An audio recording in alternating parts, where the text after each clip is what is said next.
Yes, thank you. I think it's an important discussion, as my colleague has pointed out, that our constitution is very progressive. Under Article 31, you have the right to privacy, and you also have the Data Protection Act of 2021, which has now given effect to that Article 31.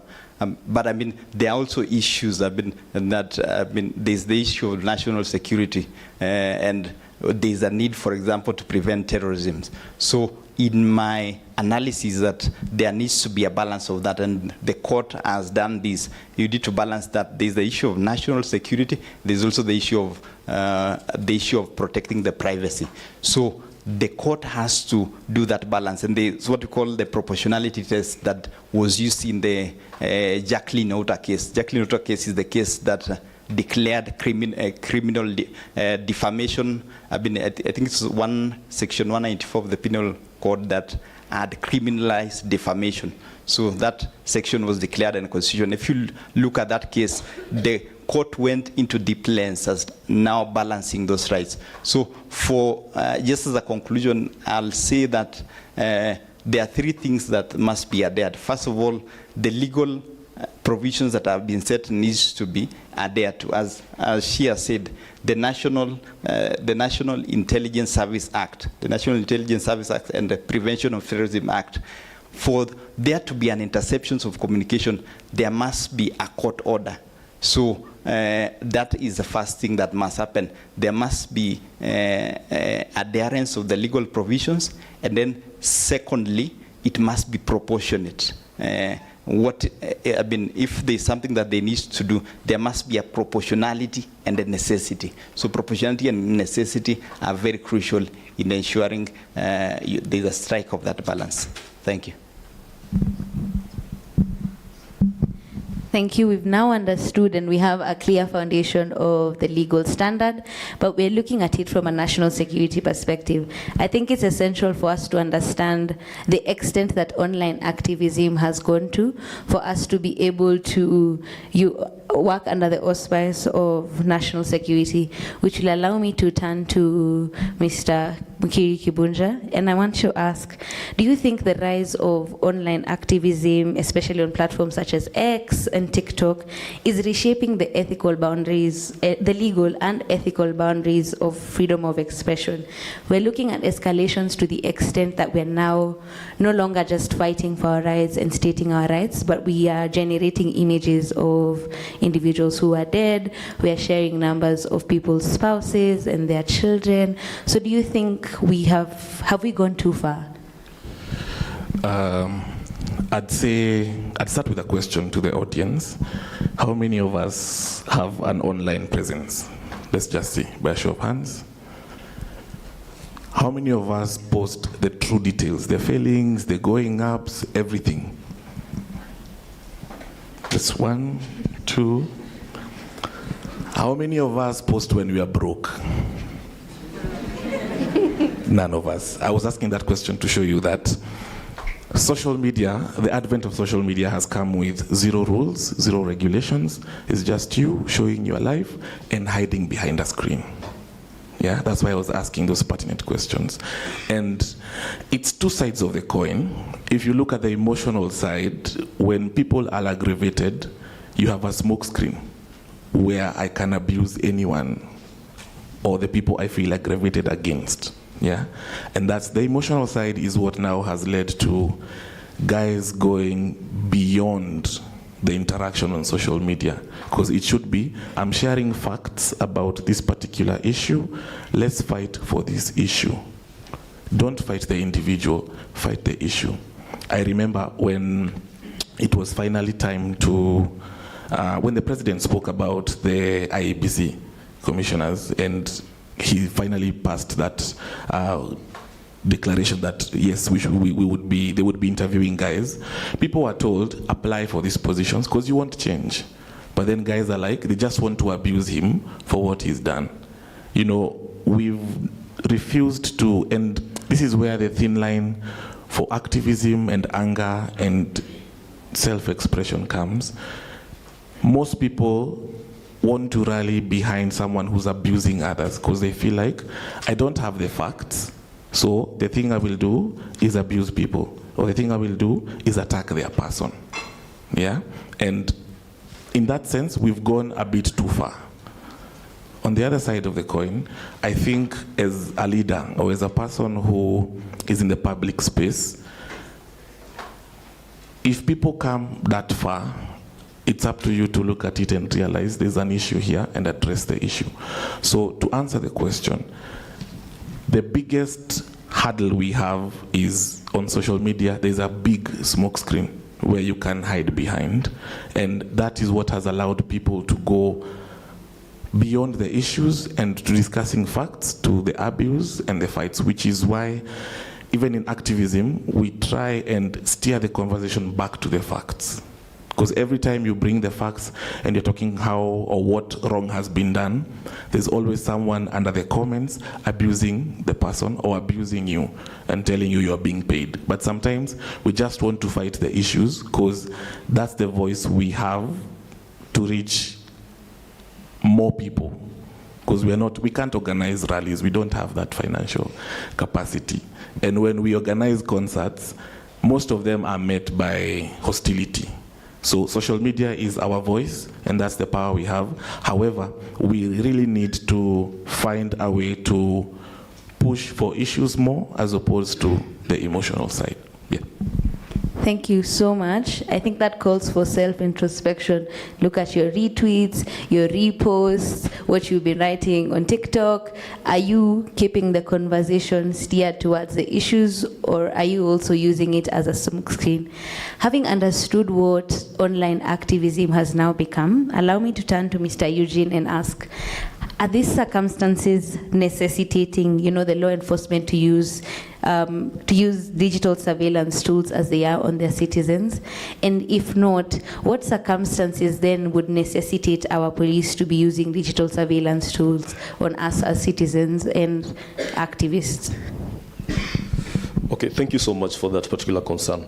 And I think I'll pick it just where Kibunja, Emmanuel and Shanice have left the conversation at. Because remember, we have a very delicate balance, which to many people, they're always asking, is it a fact or a myth?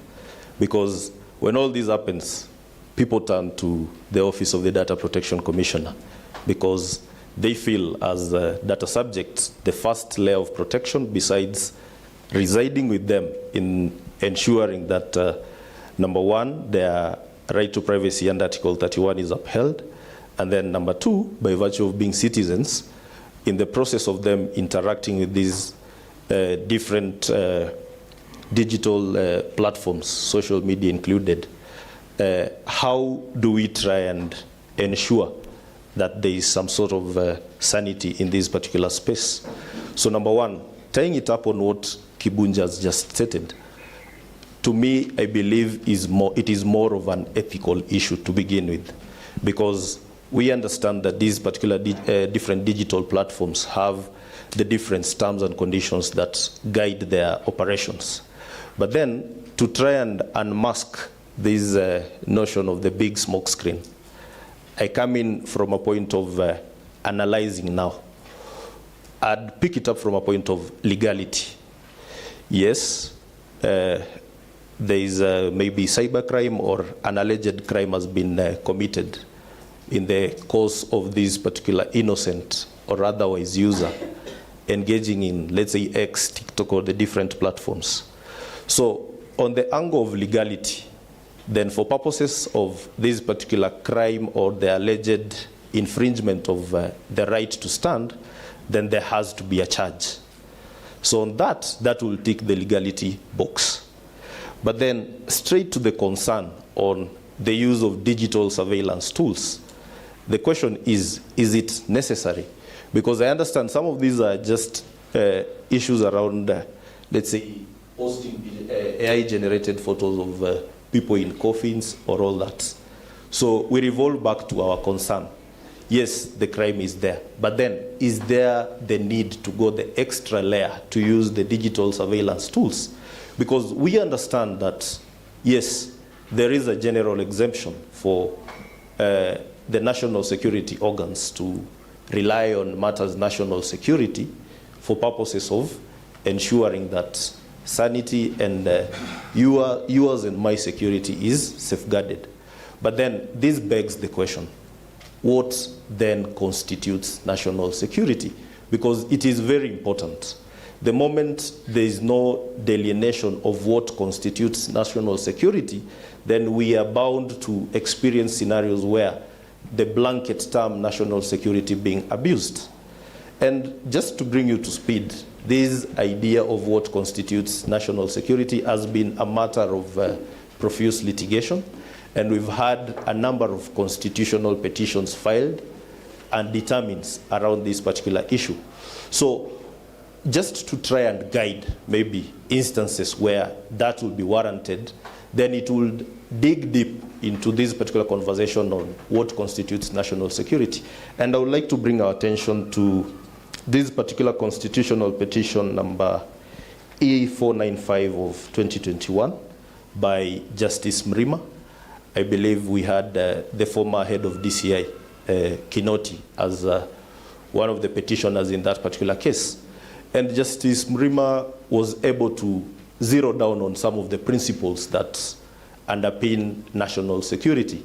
And core to our discussion today is the idea that in the purpose or in the process of these national security organs under Article 239 of our Constitution, exercising their mandates, then they have to, number one, abide by the provisions of the Constitution and any other relevant laws. So picking it up from there, then the conversation shifts back. Under what circumstances then will it warrant digital surveillance on matters innocent citizens? I fall back to the rider on the general exemptions under Section 51(2), especially on the matters of national security.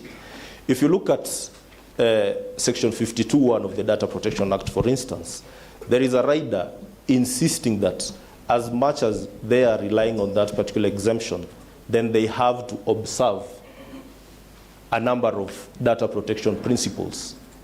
And key to it is, number one, the lawful element. We've already seen a charge sheet has been crafted, so that will fit the bill depending on whichever crime or violation they will wish to charge. But then we ask ourselves the question, as you are going round conducting what are normally called investigations, what are some of the safeguards that they need to maybe observe? Elaine, I would say maybe case on point the principle of accuracy. As they are going around maybe trying to zero down, you've posted here, some of them have VPNs, they have shown they are in another jurisdiction, so they are trying to hunt you down. So I'd say where they can establish a non-violation or a non-charge in the process of investigation before they make the decision to prosecute, then depending on the crime at stake, then I believe it will be left to them to use the different apparatus that they have, provided, going back to the Mrima decision, whatever they do must ensure that they observe the provisions of the Constitution and the different legislation. That notwithstanding, we are not, or rather all of us are in consensus that this particular right to privacy is not an absolute right. But then remember, it is a fundamental human right under our Bill of Rights. So this calls for the conversation we are having here today and the very many days to come. We can all agree this delicate balance on matters balancing national security and the right to privacy, so that there is no blanket application of this exemption to the detriment of the Kenyan citizen, you and I included. Thank you. Thank you so much for providing key insights on surveillance practices. Allow me to now turn to Madam President to ask, what role can the judiciary and the Law Society of Kenya play in ensuring that these national security practices comply with the constitutional rights that are owed to the average Kenyan? Before I respond to that question, when you say that have we gone too far, I wanted to just give an analogy. times have changed, and evolutions of how revolutions are done have also changed. Now, I saw today a picture on X on the death when Dedan Kimathi's body was laid, when they captured Dedan Kimathi. And the old news reporting was talking about the way there were riots in different parts of the country. Now, the days of Dedan Kimathi, people would go to plan war and fight against the institution that was there. We call them colonialists. Then we had different leaders over time who fought against one-party state. Then over time, we've had different, when there was the new promulgation of the new constitution, the government that came in then also had a revolution because it signified a time that the country came as one and decided to back two particular leaders, that the country can have a new change, afresh, end of torture, end of violation of human rights, bringing different people to the table, a new dawn for the nation. Now, the revolution that is there is on the question of what is the problem in the country that we have right now, and what are the measures that our leaders have been using to deal with the challenges that are there. Have people's voices been heard? Have systems been improving? What are the kind of governance systems that have been there? And so I really don't think people have gone too far. I think people are reacting to the challenges as is in the country. And because governments have become more wiser, more clever by legislating ways to tackle and challenge your ability to raise your voice. And the digital space is a way that people can talk without being identified. Everyone is scared. No one wants to be picked up. But I'm not happy. So do I just keep quiet? Or do I have a platform I can speak and no one can come and pick me up? And that's why there's been an uproar on abductions in our country. Because people found the digital space as an opportunity to speak without somebody coming to knock at your door. The way the Moi days, people would come and pick you after class. Lecturers finish their classes, but because you have rallied the youth in your class, they would be waiting for you at the end of the class. And so the problem is there are challenges in our country. People are reacting to those challenges. Instead of, even if you pick how many or try to legislate how many times, people will still revolt. History mimics itself. And so even if you try and clamp and say it's too much, it will not change until the problem is resolved. So my take is that resolve the underlying problems in the country. Then you won't have people going as what we deem too far, because people are reacting to the challenges that are there in the country. And when your voice is muted, because of judicial pronouncements, people can say they're an old person and they're representing the youth. So you have a very old man saying they're here for the youth. And that's because of the challenges of the interpretation of the Constitution. If the Constitution is not sometimes interpreted strictly, then we lose the fire or the reason upon which those sections were placed in the Constitution. And so when people find ways of clamping people's voices, history will always mimic itself. People will find an outlet. And so instead of trying to stop or clamp on them, it will never work. The only way is to deal with the problems in the country, then we move on.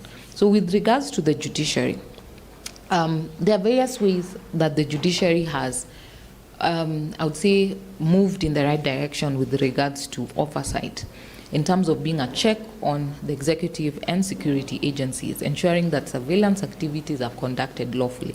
I'd refer to Okia Mtata's case against Communication Authority, where the petitioner challenged the government's attempts to install a device management system that would monitor mobile phone communications. The court held that the system posed a risk to privacy and was therefore unconstitutional. Such instances where surveillance practices have been challenged, the courts have ruled in favor of upholding constitutional safeguards, reinforcing the importance of adhering to due process and legality. And the courts have balanced this right against the sensitive nature of national security, noting its importance and the fact that private rights ought to be at the expense of public interest. And there was a discussion you were having and talking about what is national interest. I was sitting in a Supreme Court at 12, and there was a very uncomfortable discussion that was going on, that it's just that I didn't have the platform, and they're lucky I didn't have a platform to speak, because I would have told them, you're going in the wrong direction. When we start having discussions that national interest is better or bigger than public interest, it means that we are questioning the very basics of our Constitution. When somebody starts saying that the national interest is grander, who is the national interest? What is the national interest? You see, unless you're talking about the national interest to protect the public interest. So I don't see instances where the public interest is in conflict with the national interest, unless the national interest is for a select few and not to protect the people of Kenya. And those are the hard conversations that we must have and ask and question. I also mentioned the Coalition for Reform and Democracy versus the Republic. This was the act that introduced, they were challenging the act that introduced Section 42 of the NIS Act, which gives the Director General the authority to order or initiate surveillance. In this decision, the court went to great lengths to elaborate the extent of the safeguards that prevent the power to order surveillance from being abused. This includes requirement that information to be obtained must be specific and accompanied by a warrant of the High Court.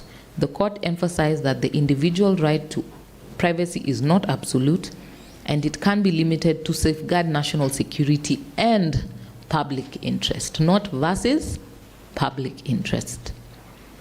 In Haki Sharia and Attorney General, Katiba Institute raised issues of privacy, data protection, and potential rights violations, broader concerns over state surveillance, data breaches, and the necessity of robust legal frameworks before implementing large-scale digital IDs.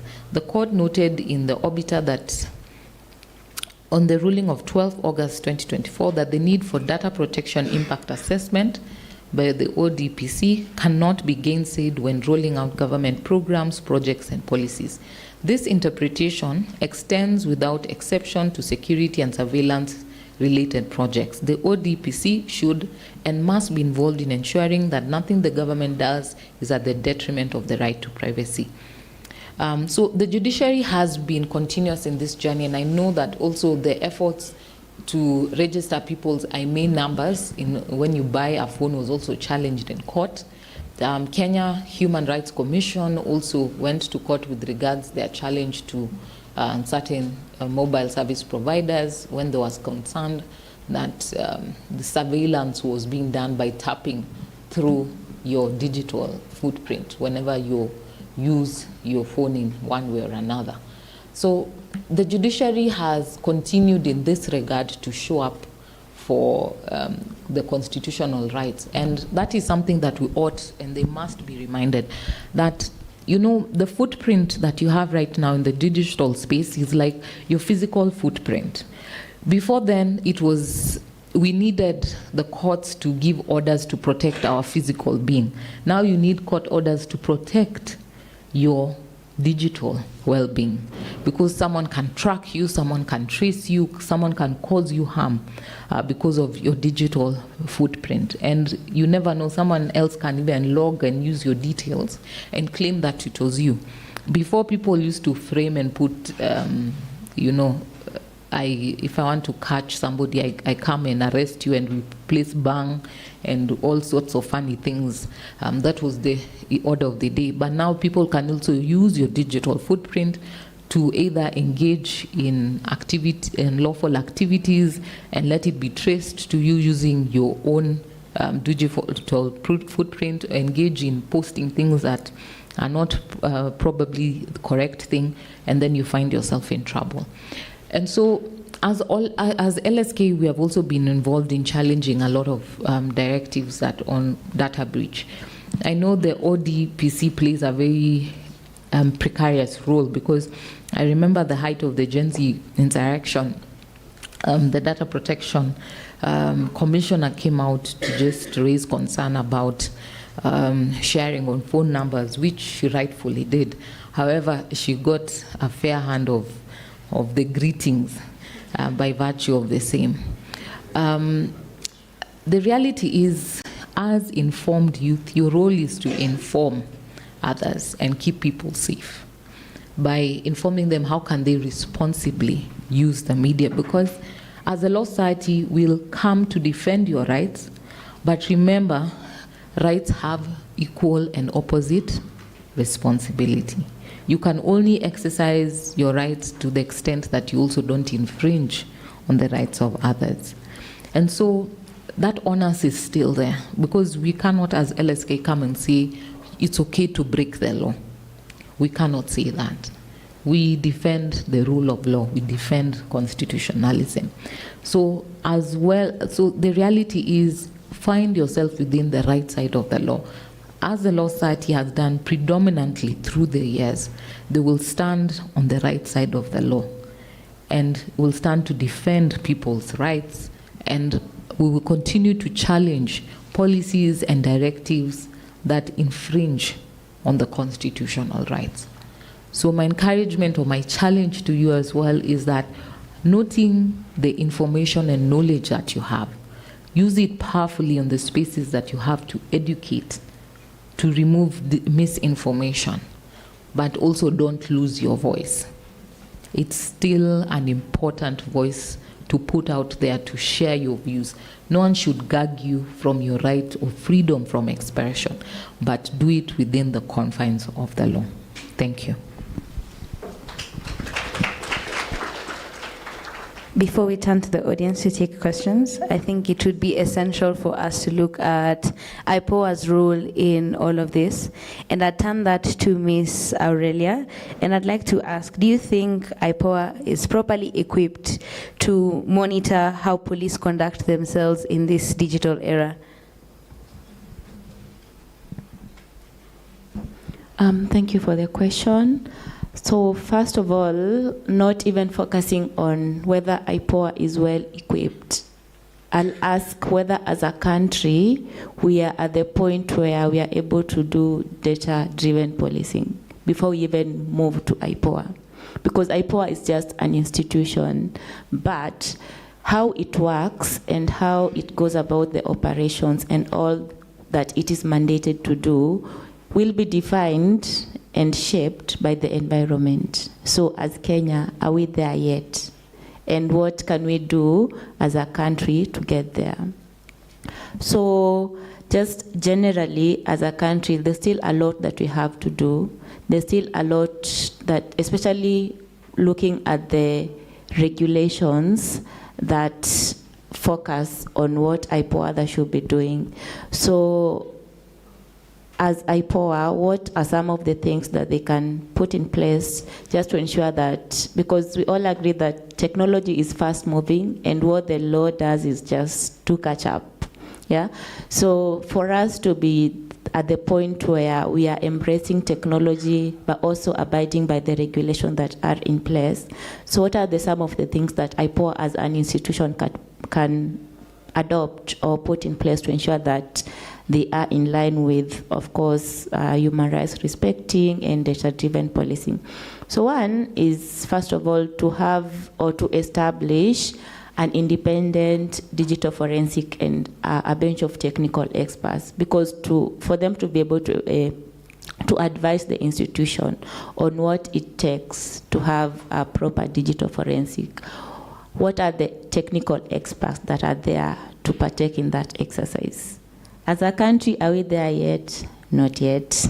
Because even when you look at the DCI's forensic unit, and I'll speak in relevance to the one that does a lot of children and online tracking cases, you find that in a day, on average, they receive like 50 to 70 cases of cyber security cases. But then the office itself has less than 10 staff. Yeah?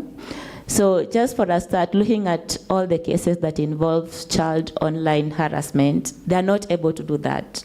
So now imagine that in relation to a whole country. Yeah. So the first step is to have their own IPOA, independent digital forensics unit. And that, of course, that will take a huge investment and the intention of having that. And then number two, have we been able to develop digital policing and oversighting guidelines? No. Because the way the Constitution is shaped or how it has been outlined is basically focusing more on the physical exercise of the rights rather than the online exercise of these rights. So we need to be able to adopt to now the digital policing. And now, once we adopt to that, then we'll be able to create guidelines. And those guidelines could be, for example, social media monitoring policies. So we've had an era where our youth and even other online activists have been, when you merge online activism and, for example, AI and deepfakes, so someone can easily manipulate whatever I'm saying here, and it can be used in another forum differently. You see? So do we have a policy to detect that? Yeah? And do we have measures in place to ensure that much that we are using AI, much that we are doing a lot of online activism, we are also not manipulating the data that we have. We are not feeding AI data that is not accurate. Yeah? So there are still a lot of things that we have to do, even not only focusing on IPOA as an institution, but also Kenya generally, looking at our constitution, all the regulations that are in operation right now, the Data Protection Act, the Computer Misuse and Cyber Crimes Act, the Access to Information Act. All those need lots of amendment to ensure that we are at a point where IPOA as an institution is able to do data-driven policing. Thank you. Thank you so much. And at this juncture, I'd like to invite the audience to co-moderate this panel with me by asking questions. And hopefully, if you're able to, specify who you're directing the question to.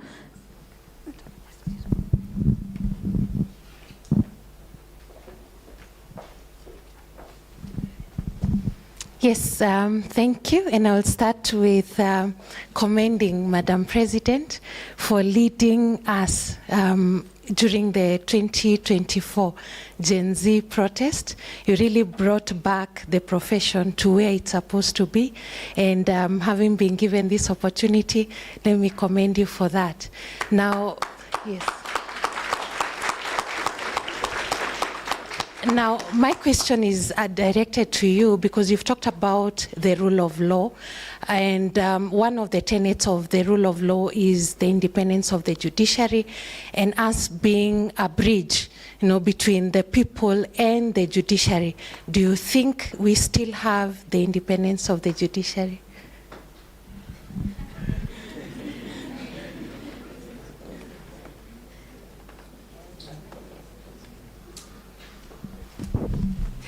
Well, the question of independence of judiciary is, I still believe, is read through their decisions. That is when you hear whether the judiciary is independent or not. Leave the rhetorics, leave the storytelling that is said out here. When they come and meet you, look at their decisions. Challenge them on their decisions. Something that we said that we shall do is we will pick people's decisions and peer review them. That is the only way you can also call out those that need calling out. Because we have amazing judges and magistrates who are putting their necks on the line. And also we have on the other divide judges and magistrates who are not doing justice to the oath of office that they took on those seats. And that's why the call for LSK is not a call to individuals. Our call is that the judiciary must remember that they are the last bulwark for the people of Kenya. They are the interpreters of the Constitution. They are the ones who can determine your safety or not. The refusal to give orders for a habeas corpus application can be the difference between us picking you up on the street or us picking you up floating in a river or dumped at the morgue. So we need more brave men and women to do right by the people of Kenya. And that is just our call, that we will not allow any corruption in the judiciary. Because when we start having the three arms of government singing a choir, the people who get hurt are you and me. Today I'm sitting as LSK president, but this position is transient. Tomorrow I'll be sitting with you on this other side. That's why my push is to call out that we have confidence that when you table that petition, that you know justice shall be done. And that is why even Law 30 came out in 2024 at the beginning of the year, when I was still the vice president, to stand and march against comments that had been made by the head of state against the judiciary at the eve that we were making a decision on the Finance Act. The High Court had ruled against the executive, and though they had given them some time to appeal, the Court of Appeal was listening to the matter. And yet threats, roadside threats, were being issued through the judges. So all around the country, lawyers came out in solidarity to stand with the judiciary. And will continue to stand with the judiciary when it is doing right by the rule of law, by the Constitution. And so they must remember their oath of office. They are the last bulwark. So when they fail in remembering that rule, we will call them out. Something that I said is we will not call a spoon a spade or vice versa. We'll call it as it is. We owe it to ourselves to fight for our country. We owe it to ourselves to fight to uphold the names of amazing judges and magistrates that are going out of their way. Some who are being threatened because of the decisions they give to protect the lives of Kenyans. And we need to celebrate the ones that are doing amazing work. But on the question of independence, I would say that the judiciary has had challenges like any institution. And that's why we're calling them out to fix their house. Because as things happen in our country, more than ever, we need a judiciary that will stand to protect the rule of law. Because tomorrow, if you're picked up, the only hope of freedom is through that judiciary. It is failed systems that have seen the challenges that we saw in our brothers right here in Uganda. It's failed systems that saw people like Nelson Mandela struggling and being in jail for years and years and years. And so we need judiciaries that are standing firm, that are pushing back, that are holding true to their name. And that is when Kenyans will stand firm with them. Because at the end of the day, the judiciary is the one that will stand between a nation that will keep peace or a nation that will go back to post-election violence. So more than ever, we need an independent judiciary. Thank you.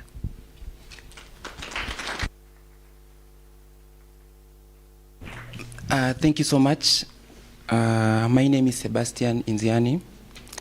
So my question is directed to the Office of the Data Commissioner. You told us that the right to privacy is not absolute. So my question is, where do we strike a balance between expression and privacy rights, keeping in mind what happened prior to the 2024 finance bill protests, whereby we had the contact details of our members of parliament leaking to the public, and therefore they complained of receiving weird messages from the public. So there were some utterances that, okay, it was open that the public was angered by the move by it. So is anger a justification to breach privacy rights? Thank you.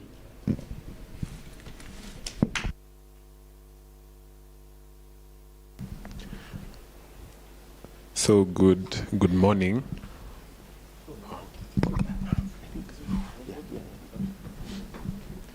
Oh, my name is Eugene, and I would like my question to be answered by Eugene as well. So from where I'm standing, the ODPC can play a very crucial role in the realization of this right to data privacy. And to that extent, Madam President has mentioned of precedent whereby one of the roles of the ODPC was defined. So having that in mind, I would like to be enlightened on where did we go wrong? So what has not been done? And if so, what can be done from this point onwards to remedy that situation? Because, like I said, I feel like the ODPC has a very crucial role in the realization of this right. Thank you.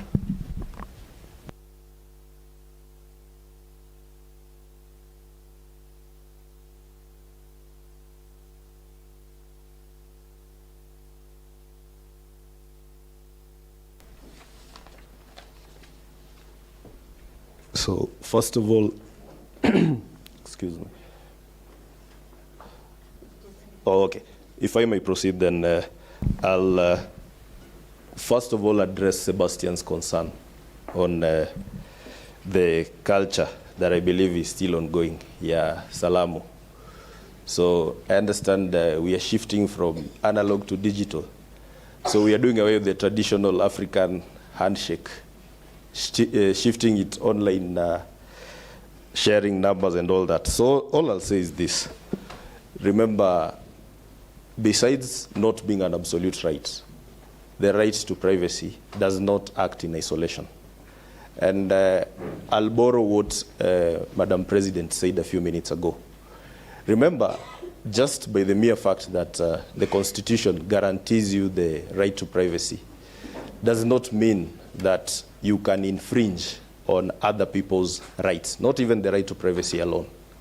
So that said, I'll shift to the other concern on the freedom of expression.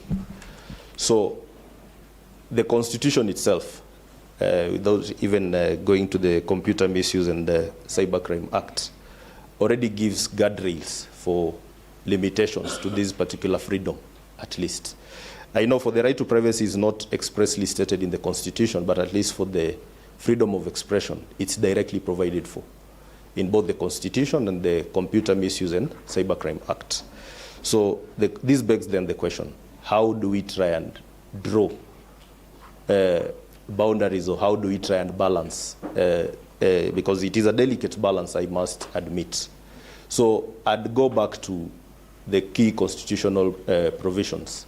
As you enjoy your right of fundamental freedom, just ensure that you do not in any way impede or block the other particular citizen from enjoying their rights. So how do you ensure the same? Now, within the context of the Data Protection Act, that is now the wisdom behind, number one, coming up with the principles of data protection under Section 25 of the Act. And besides that, we also have some of the lawful basis that one could rely on when they're engaging in the different formats of processing, be it online or even virtually, under Section 30 of the Act. So you'll notice that where you want to bridge this particular gap between the right to privacy and the freedom of expression, and it flies in the face of either the constitutional limitations under the Constitution on the freedom of expression, or it violates any of the principles of data protection or the lawful basis for processing personal data, then that would directly be a violation of either rights.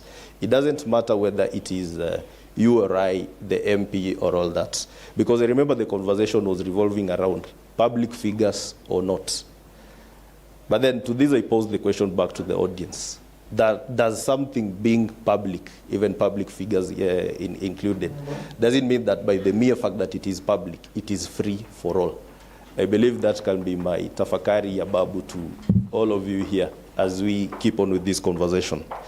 Then I'll shift to Eugene's concern on the role the office is playing. So first of all, I'll go basic, Because remember, people are always saying data protection is new, it is the new oil.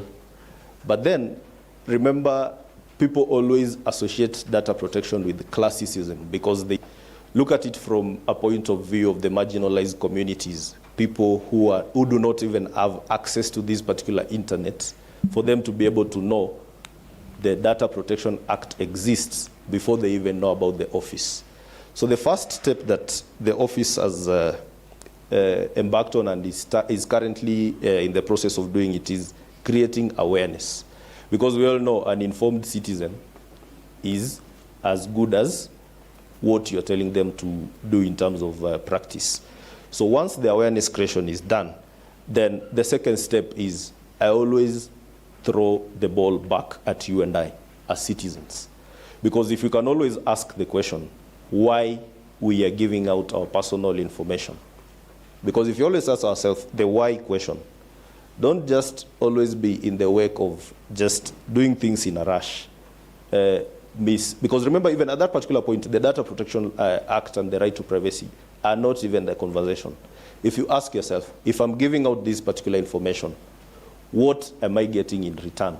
It doesn't have to be monetary, but then what assurance in terms of the guardrails this particular institution or body requesting this particular personal data, what do they want to do with it? And then if by any chance I would at one point or another wish to access this particular personal data in future, what are some of the mechanisms that will come into play? Once the two initial boxes are ticked, then now the conversation shifts to the Office of the Data Protection Commissioner as a regulator. What are some of the mechanisms that we are putting in place to ensure that this scope of matters personal data is processed fairly and lawfully in accordance with the Act? And that is where now the conversation shifts from the different compliance obligations that are stated under the Act, ranging from ensuring that the principles of data protection are adhered to during processing, where there is a likelihood of high risk to individuals' rights and freedoms, then data protection impact assessments have to be conducted. And at this particular juncture, I must commend the Law Society of Kenya, the different civil society organizations, and our judiciary when it comes to interpreting these particular crucial applications, because you know it borders on a number of different state projects to be launched. I will take you back to when the Huduma number was being rolled out. Remember, it is the courts that added the voice to the ODPC on matters ensuring that DPIAs have to be conducted. This again was replicated in Okia's petition when there was the proposal for IMEI digital footprints, and people have been fighting and fighting and fighting all through. So all I'll say is the office from where we are, we remember it is a journey that is ongoing.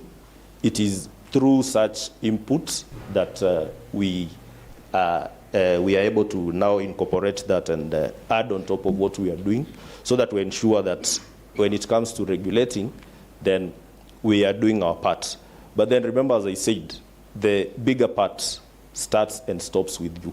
Always ask the why question. Thank you. Okay, thank you.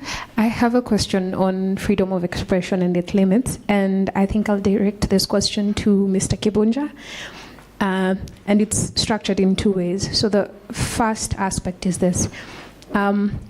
Within online activism, we've seen a culture that is growing right now, and that is cancel culture.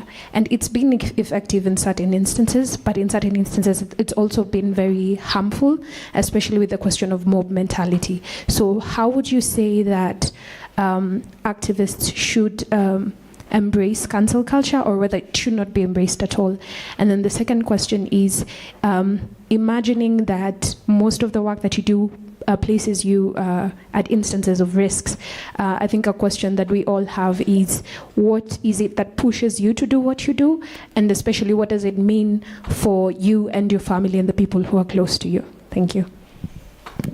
Right, thank you. I'll start with the first question. I think, first of all, I'm very against cancel culture. I'm very, very against it, because of the aspect that despite us being activists or online or fighting for things, at the end of the day, we are human.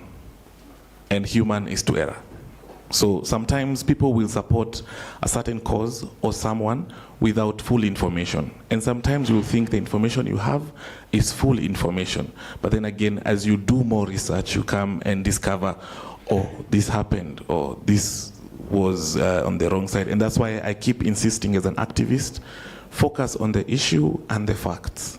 As we are pushing for change, as we are pushing for our voice being heard, the focus should be mainly on the issues and the facts, yeah? And it's impossible for you to control the narrative out there, but what you can control is what you know and how much you've read on the issue. So for cancel culture, I've seen even activists being cancelled because people come up with information, deep fake information, deep fake videos, and it's upon us, which I know most of us don't have that culture for research and to look at the issues.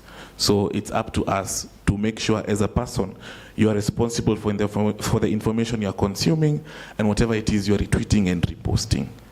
So I'd ask, please read whatever is there, research on it. Yeah, to the second question, it is a risky affair. For me, mostly, my activism is not only online. Being an MC, most of the time I'm called up to be on stage. There's a few instances where I almost lost corporate jobs because I was on stage. The most memorable one was the Uhuru Park Shujaz concert. At the time, I was in contract with a certain telco company. And now this will paint a picture of control what you can. Yeah? So I'll leave it there. So the instruction was we were celebrating the heroes we lost the 25th of June, that whole week, yeah? And to the audience was we read out the names in honor and they shout Viva. Every other MC on that stage refused. All the MCs refused because the crowd was hostile and guys did not know how to control them. So I just told the DJ, you know what? Play me some reggae music. So as soon as the reggae had riled up the people, I knew now I have control. So I said, we're going to honor our heroes, and then we're going to call up the families. When I call a name, you say Viva. They were like, yes. No sooner had I called the first name, the hashtag went live. And I was like, no, we are saying Viva. Everyone at the front row, hapo tu. They were like, oh, situfunze kazi wewe. I was like, okay. So I kept insisting on the Viva. That particular night, we were instructed, all of us, to switch our phones off and use alternative routes to our place. So where I live is 20 minutes from Uhuru Park.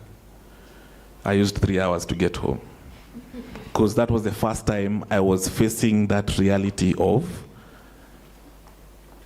your face is the one at the front. When I faced that reality and I went home, I spoke to my wife. She's also an activist in her own right. And she said one thing to me, it's not for fame, it's not for us, it's for the ones who follow us. It's for our daughter, it's for our younger nieces and nephews, it's for the guys who are behind us. So that particular statement is what drives us and drives me as well to keep pushing for a better future. I really hate that the generation before us was so afraid to speak against the leader who died in February a few years ago. You know, the one who carried Arungu. And having, like, the life I experienced under Kibaki and the one I experienced under MO1 are so different in my eyes that when the next regime of Tanotena came, I was like, this is not it. Yeah, and that's when we started. I was still here while the constitution was being promulgated. I think it was old school. Yeah, and we went for the marches, we went for those Uhuru Park. I think that's where, for me, it was sparked.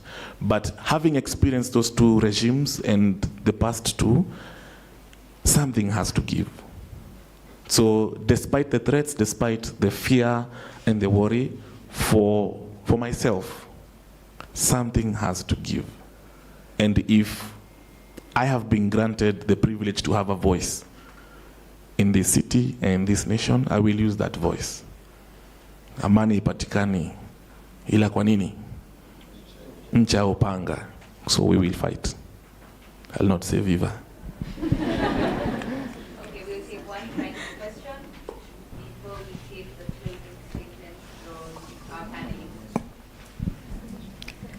So, my name is Favor, and a background to the question I'm about to ask is, I'm in the film and theater space, and sometimes you'll find there are festivals such as Under Our Skin, where we're supposed to tell stories as truthful as they are. And from these conversations, you have been talking from the point of these government agencies being able to tap into our communication. And from a tech perspective, it is giving Web 2.0, where the government is still there.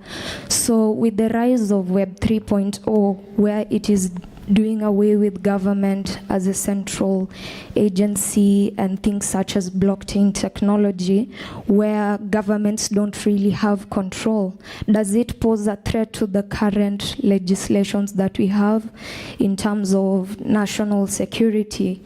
And then on a content creation based note, let's say government can have the power to demonetize or cancel your channel on traditional platforms such as YouTube, and we are seeing the rise of platforms such as Rumble, which is making it harder for just governments to cancel those content creators. What are your thoughts on that? Thank you. I have had a few experiences with Rumble, and in all honesty, I am on the fence. I'm on the fence because I'll allude to what we spoke about earlier with the tunes and the AI images. One can argue under Article 33 that's creative and artistic expression. Yeah, but what is the threshold for creativity and artistic expression? How far does it have to go in relation to the person?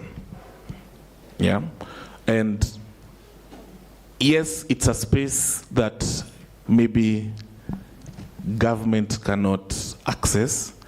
However, it's also a space that's very niche.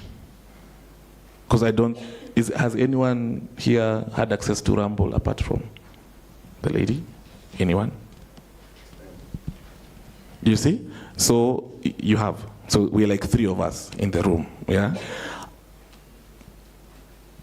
When it becomes popular and famous, again, an agency in charge of intelligence will find its way in there. The reason why I believe the revolution of June 25th or June 2024 was successful is they had not caught up on using X. They just thought any platform ya matusi, because we had chased the president away, I mean. Yeah, so they had not caught up. That's why it was very, very easy for us to spread information. Yeah. As to the government curtailing the YouTube channels, blocking the apps,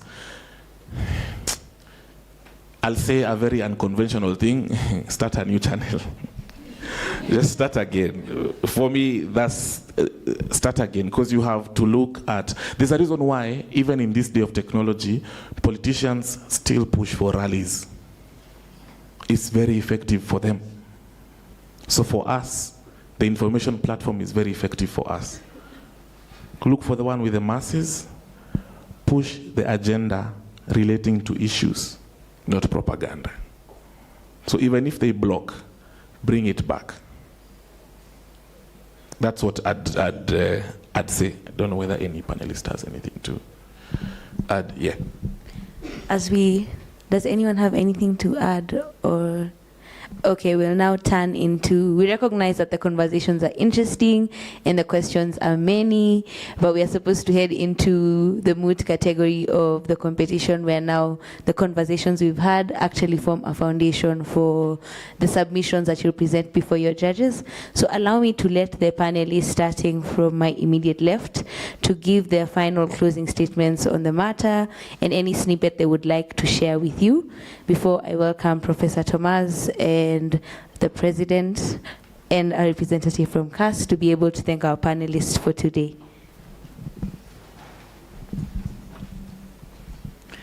Yes, I think, yes, just to in a close, probably some of you don't know what IMLU does. Independent Medical Legal Unit, we assist victims of torture and related violations.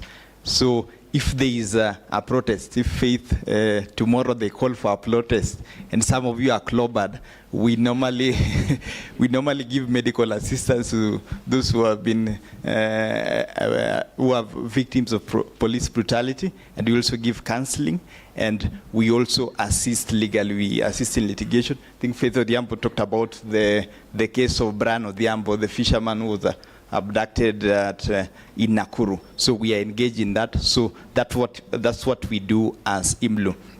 Yeah, so probably just in closing, I think the challenge that has been pointed out is the issue of vagueness in the Data Protection Act on the exemption. We've talked about national security, and there's also an issue called when a public authority requires information to conduct any task. So these are exemptions that are very broad and vague, that allows our security agencies to collect information, to tap information, which in a way that is not very specific. So those are some of the issues that we need to address going forward, so that we can address this issue of abduction and enforced disappearance. So lastly, probably just a clarion call to you as students. Let us be vigilant. We have a very progressive constitution that allows any one of you to go to the High Court and institute a petition. You don't need to be an advocate. The local standard has been very expanded. So Okiya Mtata, the case we are citing with Faith, Okiya Mtata is not an advocate, but we are citing his cases here because they are vigilant. So I encourage you to be vigilant. Whenever you see there's a violation, take action, whether it's through litigation, whether through protests. I encourage you to be vigilant. Thank you.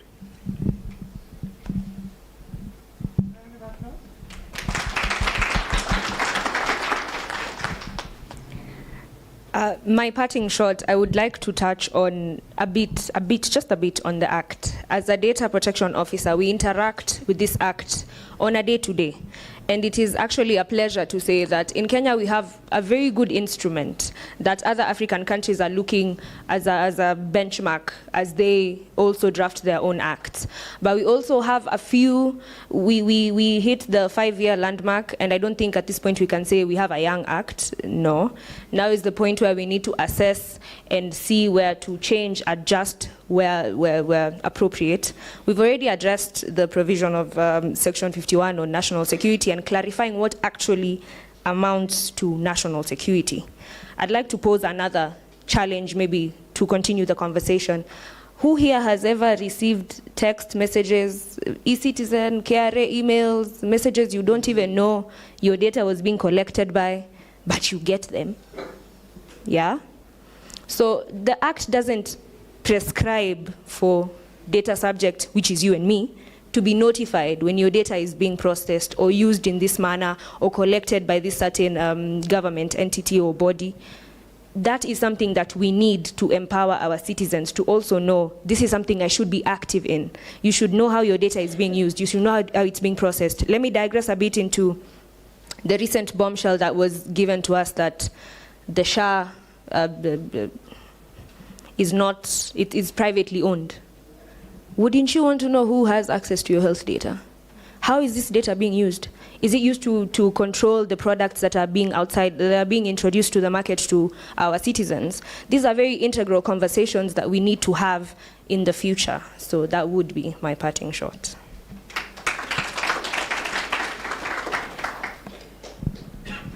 I want to use Chinua Achebe's one of his famous quotes.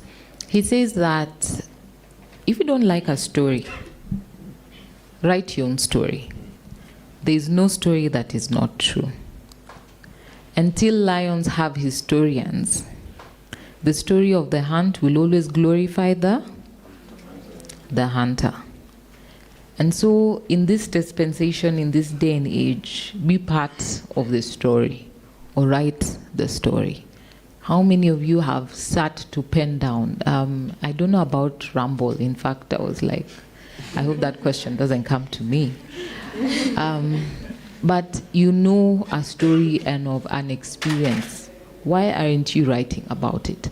You know, I felt very cheated because I was an avid history student. I did all sciences except geography. I did history because I loved history.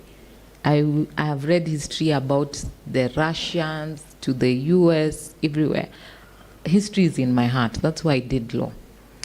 And the thing that really disappointed me is those Malket Singh books we used to be taught in school, because they skew the history, making you think that at the inception there was this part of the nation who really loved the nation, until you hear the way land was scrambled. And the challenges we have in land system is because of selfish, bad governance decisions. But your children will read those wrong history books, because we do not take time to sit and write history. You're in a dispensation whereby you even can blog and people can write about history. Don't let Wikipedia write your own history.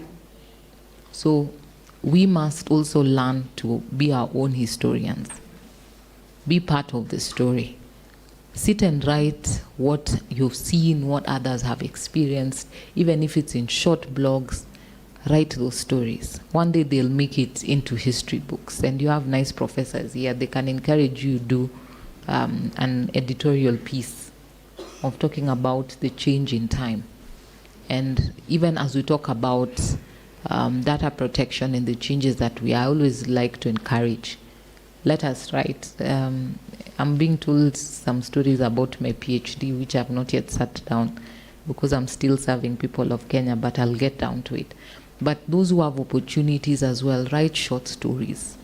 These are the things that will be remembered. And when it's called the alphas come up, they'll know what this generation did for them.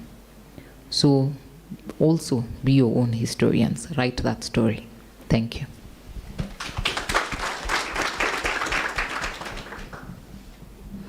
My parting shot will be, yes, we are at a point where we need to embrace data-driven policing, because it is only through data and what we feed into different systems, institution, and even at individual capacities for us to be able to achieve public safety and also the exercise of the privacy rights in Kenya. But there's also the challenge where we can have unchecked surveillance and also the algorithmic bias based on the data that is fed into these systems. So what can we do as a country to ensure that as much as we are embracing data-driven policing, we are also able to ensure that these the mechanisms that we are using serve the citizens and not necessarily act like fingerling the citizens. So one of the things that we are supposed to adopt is the continuous legal reviews of the regulations and even the acts that are in place, just to ensure that our regulations are in line with the technological advancement.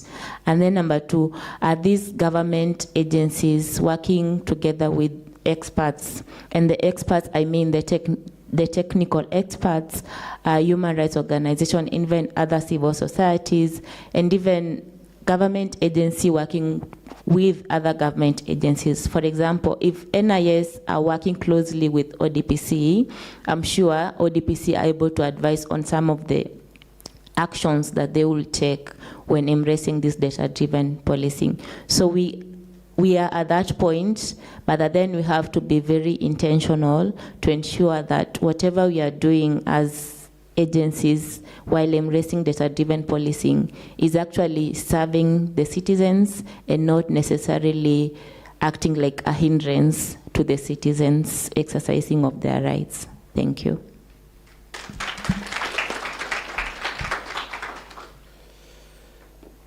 And now maybe coming in, I would like to maybe implore all of you, as you think about a story to write, think about the key areas that you'll take home.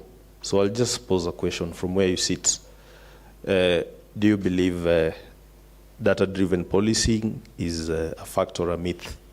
You don't have to answer me right now. It's some of the things you can take home. But then as you do that, just allow me to remind you, for those of you who maybe are hearing for the first time, let you know that we are all at least in agreement that we are in an era where data is our new oil. And by it being a new oil, it governs each and every facet of our lives. And that is why, looking at it from both lenses, you'll consider data as both a boon and a bane, in the sense that we have the good sides of data, personal data protection, and all the technological advancements. On the good side, we have advancements such as AI, streamlining research, and even being used to monetize platforms. But then we have the other hindsight of personal data, which we were discussing today, which tends to cross or violate the other people's use of the internet. I'm talking about this because the UN recently recognized digital rights as human rights. So under digital rights, we will get access to internet where 99% of us are the biggest consumers. So as we have this particular conversation today, the idea is, besides asking the why question, as I was saying earlier on, just ensure that you engage in ethical use of these particular platforms. Because remember, as I'll quote Kibunja, you can pass a message without picking fights with the relevant agencies. So as you express yourself, just be on the lookout so that we don't end up on the other side of history. So with that, thank you so much for your attention today. My parting shot is, no matter how low, no matter how small, no matter how big or large, your voice matters. And it's evident. You can see everything being spoken around Kenya about the young people and the young generation in Kenya is, we effected change. It's not the change that we really wanted, but they felt us. So even as we follow in the words of Madam President, as we write these stories, we are at a very peculiar situation, especially as legal students, because we have the facts, we know the issues. How come we are not educating the public? You don't have to wait to be admitted to the bar. You don't have to wait to graduate fourth year. You've learned legal research. So whenever there's an issue, you can compare it to the law and educate these people. The thing I've come to learn as an adult is not many people go for these public hearings, public forums, public participation. I'd also advocate, please go. I've gone for 3. The misinformation is crazy. I almost fought someone. Then I remembered, you are like my father. But the misinformation is crazy. Where you can, and if you can, please take part in these public participations. Take part in the town halls.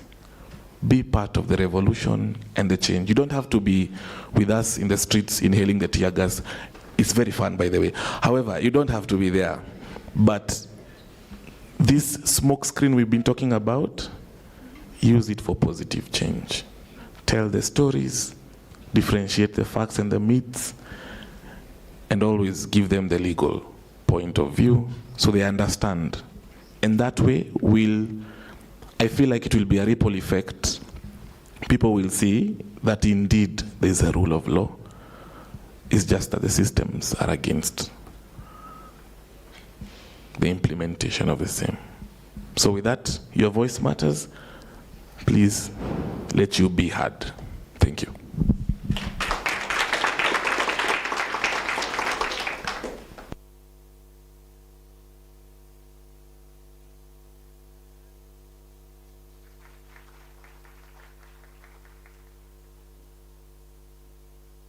A small token of appreciation for taking their time to educate us and to remind us that our voice matters regardless of how small and how big it is. I've been your moderator, Celine Minor, and I hope you enjoyed this session. Let's give a round of applause for Celine. Another round of applause for our panelists. Okay, so I will request Ms. Celine Minor to go back to the podium. We will be having a photo session for the panelists before we issue them with their gifts. So our panelists kindly stand for a photo.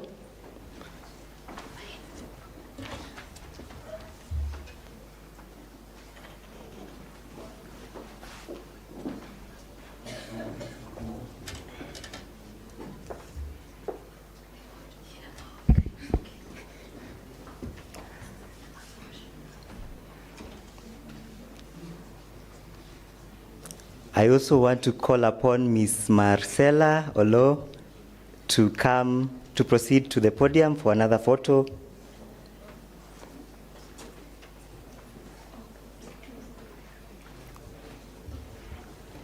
We can clap for them as they get the photos.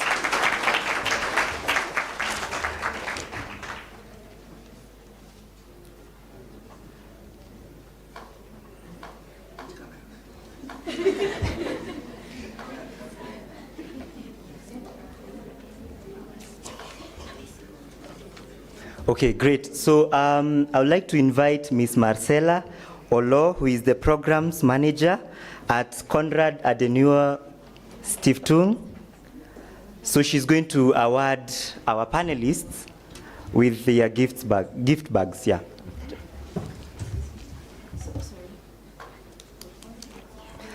So first we'll have Ms. Shanice Naisenya.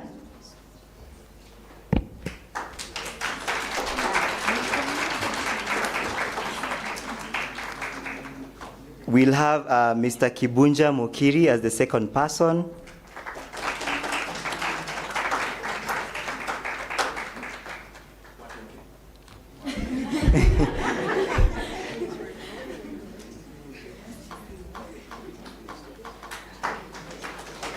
We'll have our president, the president of the Law Society of Kenya, Ms. Faith Odhiambo, go next.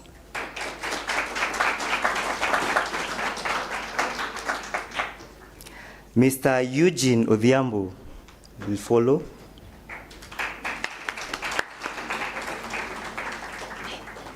Mr. Emmanuel Yegon.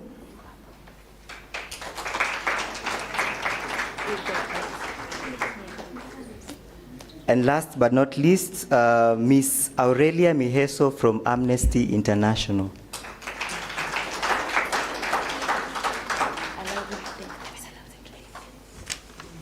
Yeah, thank you so much. You may have your seats as we just get a brief information. So, ladies and gentlemen, this was actually the final session, our panel discussion that we are supposed to have as the All Kenyan Moot Court competition. It has been a very engageful session. So I'll actually invite the President. Okay, so the President will lead them to their tea room. Okay, so a few announcements before we conclude.